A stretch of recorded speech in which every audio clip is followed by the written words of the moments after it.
Mon nom est Deborah Shapiro. Je suis avocate en famille et la médiation familiale. On parle de la notion de faire la médiation après avoir allé à la cour. Alors, je veux parler un peu de cette notion. Dans quel type de situation, premièrement, est-ce qu'on va à la cour?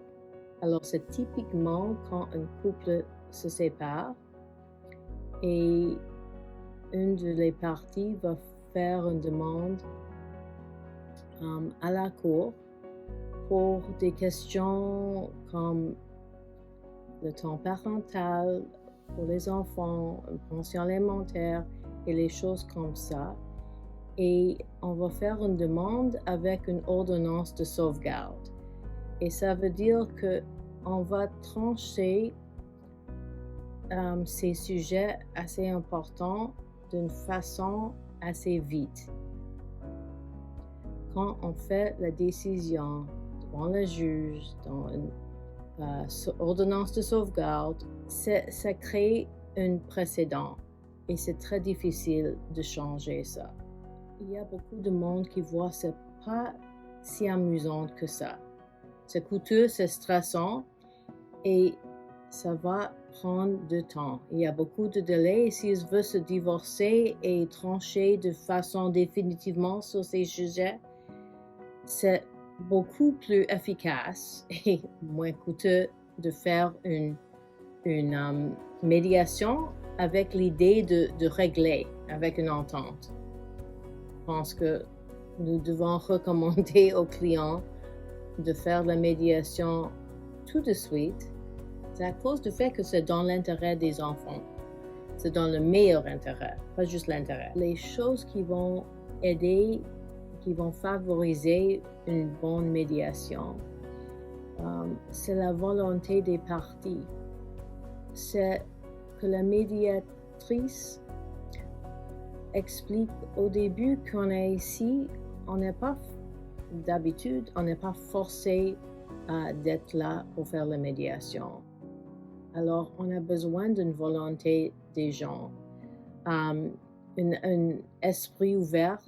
Alors, avec tout ça, que les clients vont savoir que c'est confidentiel, s'ils vont aller à la cour après, que les choses en médiation ne vont pas être utilisées l'un contre l'autre,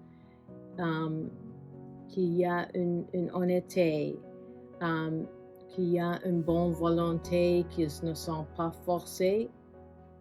Je pense que ça va, c'est des choses pour avoir une médiation avec beaucoup de succès. Assez souvent, c'est assez vite les résultats. Ils voient le succès avec l'atmosphère de médiation, c'est informel, c'est juste la médiatrice avec les deux clients. Ils ont la chance de parler, de s'exprimer et les différends vont résoudre beaucoup plus facile. Il y a quelque chose de bon avec les clients qui ont déjà allé à la cour aussi parce qu'ils ont vécu le stress de la cour, puis ils arrivent dans un bureau de médiation et l'atmosphère est tellement différente que la cour. Ils sont soulagés, c'est beaucoup plus facile. Je veux dire, plus de 90% de mes médiations ont des succès. On arrive à des ententes totales. Il y a toujours des exceptions où les choses n'arrivent pas. Mais si cette partie n'est pas prête à bouger sur son position rigide et pas généreux, on ne va pas avancer dans la médiation.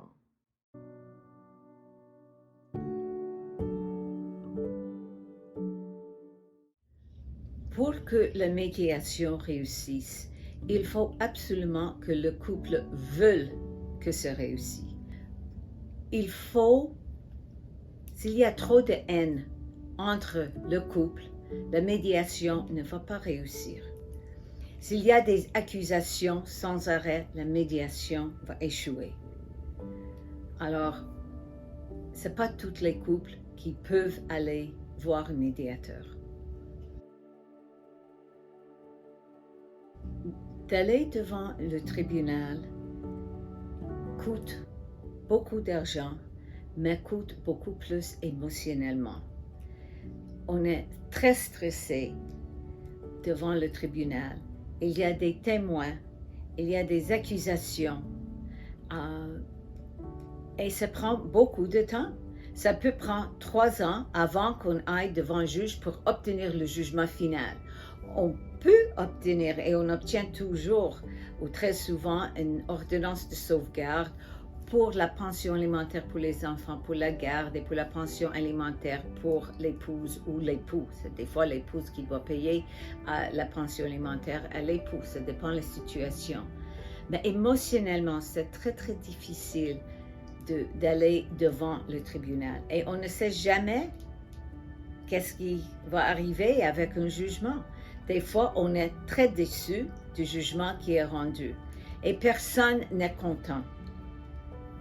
Pour moi, la méthode qu'il faut suivre, c'est d'aller voir un médiateur et d'essayer de travailler ensemble avec le médiateur.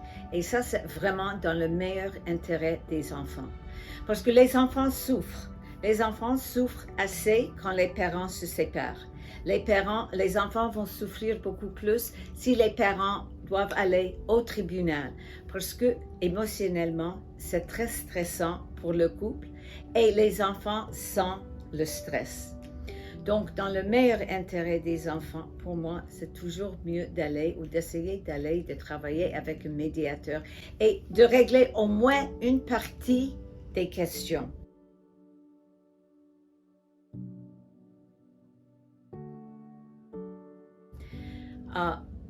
Il y avait un juge qui est décédé déjà et il a toujours dit, quand il a entendu une cause en séparation, divorce. Et moi, je dis la même chose aujourd'hui à mes clients. Monsieur, madame, vous ne voulez pas vivre ensemble. Je comprends. Vous n'aimez pas votre mari, monsieur, vous n'aimez pas votre femme. Je comprends. Mais vous avez des enfants qui n'ont pas demandé la séparation. Et si vous continuez à bagarrer entre vous, c'est les enfants qui vont souffrir. Ils vont souffrir pour toujours.